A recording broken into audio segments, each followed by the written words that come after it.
Hello Guardians, and welcome back to another Zer's prediction video. We are going to try and predict everything that Zer is going to be bringing to us this Friday, and hopefully it's going to be something good that he's going to bring, but we're going to try to see if we can get those answers correct this week. Without further ado, let's jump into the very first thing, Guardians. And I believe Zer is going to be bringing the Crimson hand cannon, the 3-round burst hand cannon that I see a lot of people using in PvP. It's not really meant for PvP, but it's a really good weapon that could definitely go in your favor if you know how to properly use it. Basically, what the trait on this particular hand cannon is, kills with this weapon heal the wielder, precision kills also refill the magazine. So this is going to be really good for a large portion of the events out there on the PvE side, you know, like the raids, nightfalls, you know, strikes, stuff like that. If you get those precision kills, always not having to reload to get the kills faster in PvE is what you need. And the same thing with PvP, to get the Guardian out faster, that heals you, and then you'll be able to move on to the next killer unless you miss a lot of bullets. But other than that, I believe the hand cannon is going to be Crimson this week, so just keep your eyes out to see if Zer is going to have it with him. So this past week, Zer brought some really good armor pieces for all of our Guardians, especially the Hunters, and I love the gauntlets that he got us because it's a PvE kind of stats that would definitely help us within the PvE side of things. And I don't think the Zer is going to be so generous this week as far as you Hunters are concerned. I think he's going to be bringing you the Fotracer Helmet, which is a really good piece of gear if I was able to get my hands on it to really test it out. But I think this is going to be the helmet he's bringing. It is basically visually marked targets, deals more damage to low health marked targets, provides a small benefit to airborne effectiveness stat of all weapons. So that's a really good deal for you guys.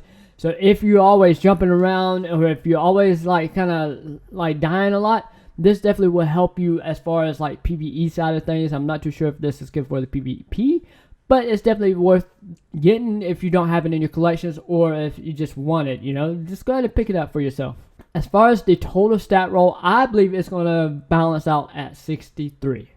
So for us Titans this week, I don't think Zer is going to be bringing anything substantial that you may not like. I mean, if you don't have this particular piece in your collection, I would recommend picking it up. But I think he's going to be bringing the Actinium War Rig, which is a really good piece of armor. Basically what it does is steadily reloads a portion of your equipped auto rifles or machine guns magazines from reserves.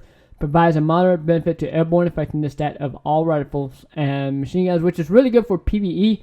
It may not be that big of a deal for you PvP guys, but I definitely would recommend picking it up if you haven't already done so. And I think the high stats of this particular war piece is going to be at 66. Yes, that's high, but I don't know which roll or if it's going to be well balanced out, but I think this is going to be a decent set of armor. For you Warlocks out there, I think Zer is going to be bringing something really cool for you guys. I think you are going to be the lucky ones to get the high stat roll on your piece of gear. I think this week he's going to be bringing the Starfire Protocol. This is one of my favorite piece of gear from Destiny 1, and luckily they brought it over into Destiny 2. Basically what this does, fusion grenades have an additional charge and recharge from empowered weapon damage. Fusion grenade kills grant rift energy, which is a really good deal if you're into the PvE side of things. So I'm assuming with it kind of geared towards more PvE, it would definitely have a high stat roll. It's like intellect, strength, mobility. But as far as the stat roll, I believe he's going to be bringing a 60 for you guys. Yes, it's not a whole lot, but I think you're about to get lucky with a high stat on something. So make sure y'all keep your eye out for what Zer's going to be bringing for the Warlocks.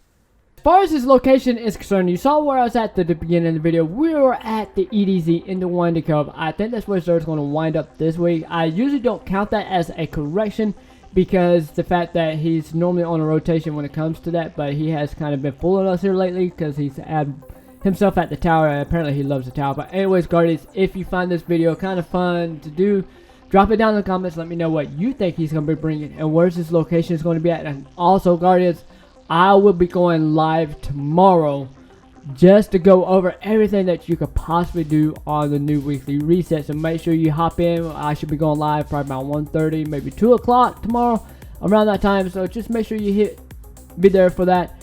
And also, Guardians, I will catch you in the next video. And remember to hit the subscribe and bell notification. And also take a look at this video that just popped up on the screen, because guys, that's a really good video. You definitely want to check out how many shaders you can get for your Titans and all that sorts of stuff. But anyways, I love you guys, and remember, Guardians, eyes up.